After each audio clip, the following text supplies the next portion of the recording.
ಖಾತೆ ಹಂಚಿಕೆಯಲ್ಲಿ ಅಸಮಾಧಾನವನ್ನು ಹೊರಹಾಕಿದ್ದಾಗಿತ್ತು ನಿನ್ನೆ ಅವರು. ಇದೀಗ ಬೆಳಗ್ಗೆಯಿಂದ ಪೂಜೆಯಲ್ಲಿದ್ದರು. ಅದಾದ ನಂತರದಲ್ಲಿ ಮಾಧ್ಯಮಗಳಿಗೆ ಪ್ರತಿಕ್ರಿಯೆಯನ್ನು ಕೊಟ್ಟರು ಸಚಿವ ಆನಂದ್ ಸಿಂಗ್.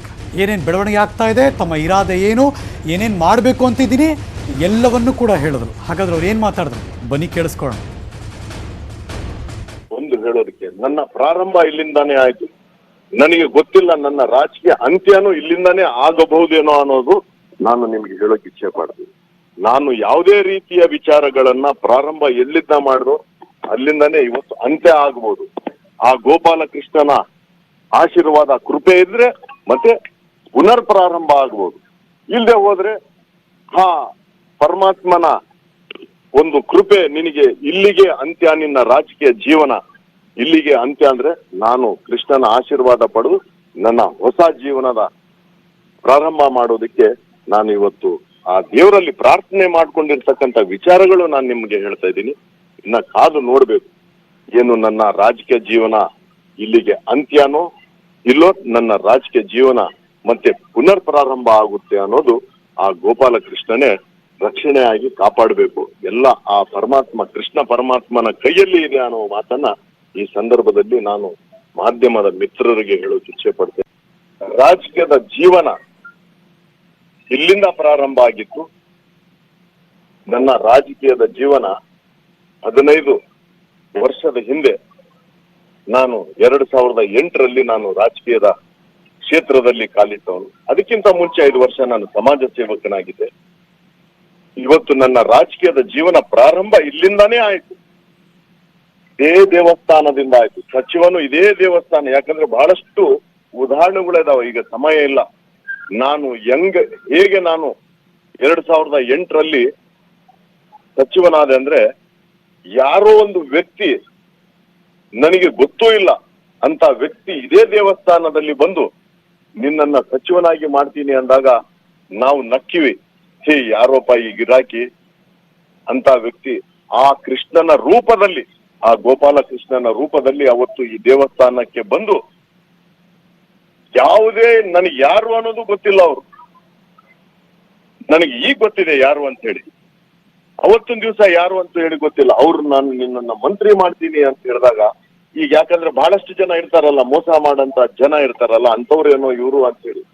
ಆಮೇಲೆ ನಾನು ಅವ್ರಿಗೆ ಹೋಗಿ ಪ್ರಣಾಮ ಮಾಡಿ ಅವ್ರ ಹತ್ರ ಆಶೀರ್ವಾದ ಪಡೆದೆ. ಆಗ ಅನೇಕ ಉದಾಹರಣೆಗಳು ಇದಾವೆ. ಇವತ್ತು ಒಂದು ಮಾಧ್ಯಮಕ್ಕೆ ನಾನು ಹೇಳೋಕೆ ಇಚ್ಛೆ ಪಡ್ತೀನಿ. ಒಂದು ಹೇಳೋದಕ್ಕೆ, ನನ್ನ ಪ್ರಾರಂಭ ಇಲ್ಲಿಂದಾನೇ ಆಯ್ತು. ನನಗೆ ಗೊತ್ತಿಲ್ಲ ನನ್ನ ರಾಜಕೀಯ ಅಂತ್ಯನೂ ಇಲ್ಲಿಂದಾನೇ ಆಗಬಹುದೇನೋ ಅನ್ನೋದು ನಾನು ನಿಮ್ಗೆ ಹೇಳೋಕೆ ಇಚ್ಛೆ ಪಡ್ತೀನಿ. ಅಂತ್ಯ ಆಗುತ್ತೋ ಪುನರಾರಂಭ ಆಗುತ್ತೋ ಕಾದು ನೋಡ್ಬೇಕಷ್ಟೇ. Let's move on. ಕೊರೋನಾ ಜಾಗೃತಿ ಬಗ್ಗೆ ನೆಟ್ವರ್ಕ್ 18 ಫೆಡರಲ್ ಬ್ಯಾಂಕ್ ಸಹಯೋಗದೊಂದಿಗೆ ಇಡೀ ದೇಶದಾದ್ಯಂತ ನಾವು ಅಭಿಯಾನ ಮಾಡ್ತಿರೋದು ನಿಮಗೆ ಗೊತ್ತೇ ಇದೆ. ಇದರ ಮುಂದುವರೆದ ಭಾಗ ವಾಟ್ಸಪ್ ಮೂಲಕ ನೀವು ಪ್ರಶ್ನೆಗಳನ್ನು ಕೇಳ್ಬೋದು, ಉತ್ತರಗಳು ಕೂಡ ಸಿಗ್ತಾ ಹೋಗುತ್ತೆ. ಯಾವುದೇ ಗೊಂದಲಗಳಿರಲಿ, ಯಾವುದೇ ಡೌಟ್ಸ್ಗಳಿರಲಿ, ಎಲ್ಲವೂ ಕೂಡ ಸಿಗುತ್ತೆ. ಸ್ಕ್ರೀನಲ್ಲಿ ನಾನು ನಂಬರ್ ಕೂಡ ತೋರಿಸ್ತಾ ಇದ್ದೀನಿ. ಆ ನಂಬರ್ಗೆ ವಾಟ್ಸಪ್ ಮಾಡಿದ್ರೆ ಸಾಕು. 79777735 ಮತ್ತು 53 ಈ ನಂಬರ್ ನೀವು ವಾಟ್ಸಪ್ ಮಾಡಿದ್ರೆ ಆ ನಂಬರ್ಗಳ ಮೂಲಕ ನಿಮಗೆ ಉತ್ತರಗಳು ಕೂಡ ಸಿಗ್ತಾ ಹೋಗುತ್ತೆ. 7977773753. ಹಾಗೆಯೇ ನಿಮಗೆ ಯಾವುದೇ ಪ್ರಶ್ನೆಗಳು ಬಂದರೂ ಕೂಡ ನೇರವಾಗಿ ಲಾಗಿನ್ ಆಗ್ಬೋದು, ಮಾಹಿತಿಗಳನ್ನು ಪಡ್ಕೋತಾ ಹೋಗ್ಬೋದು. ಅದು www.moneycontrol.com/ಸಂಜೀವಿನಿ. ನ್ಯೂಸ್ ಮುಂದುವರಿಸ್ತೀನಿ. ಮತ್ತೊಂದು ಬ್ರೇಕ್ ಆದಮೇಲೆ ಕಾಯ್ತಾ ಇರಿ.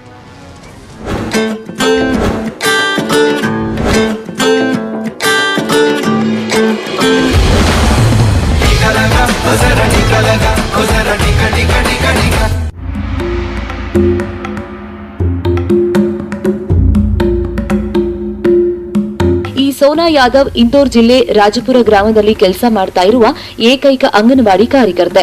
ಇಲ್ಲಿ ಕೊರೋನಾ ಬಂದಾಗ ಜನರು ಬಹಳ ಹೆದರುಕೊಂಡಿದ್ರು ಮತ್ತು ಹೆದರಿ ಓಡ್ ಹೋಗ್ತಾ ಇದ್ರು. भाग क्यों जाते थे लेकिन? डर लगता तो उनको कि कोरोना निकाल देंगे तो हमको हॉस्पिटल में भर्ती कर देंगे और वहाँ से हमारी डेड बॉडी आएगी कि नहीं आएगी, वहीं मर जाएंगे. उनको ऐसा भ्रम था. ಅಲ್ಲದೆ ಇಂದಿಗೂ ಕೂಡ ಅದೇ ತಪ್ಪು ಕಲ್ಪನೆ ಜನರ ಮನಸ್ಸಿನಲ್ಲಿ ದಟ್ಟವಾಗಿದೆ. क्या क्या वजह क्या आप लगाना नहीं चाहते? क्या होता है? डर है आपको किस चीज का? क्या वजह क्या है? मैं हूँ वहाँ से छुट्टी लिखे लूँगा डॉक्टर साहब से. मगर बहुत ब्लड प्रेशर है. ये सही कह रहे हैं कि ये नहीं, कुछ नहीं है इनको. ये लगवाना है कि इच्छुक ही नहीं. तो इसलिए हम चाहते हैं कि आप ये बोल दो ना, लगवा लेंगे. आप लगवाना ना लगवाना वो आपके आप पे है पूरा। आपसे कोई किसी तरह की कोई जबरदस्ती बिल्कुल नहीं करेगा।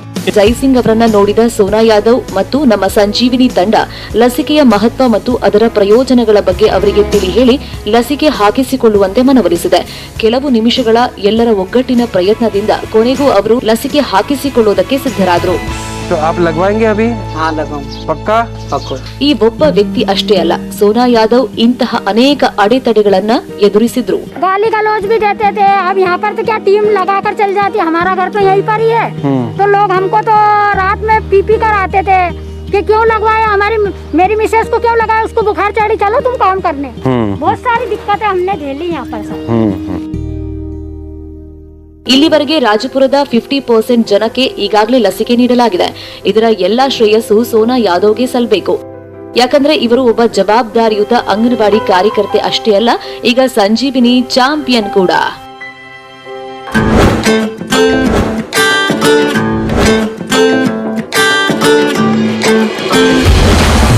निकलगा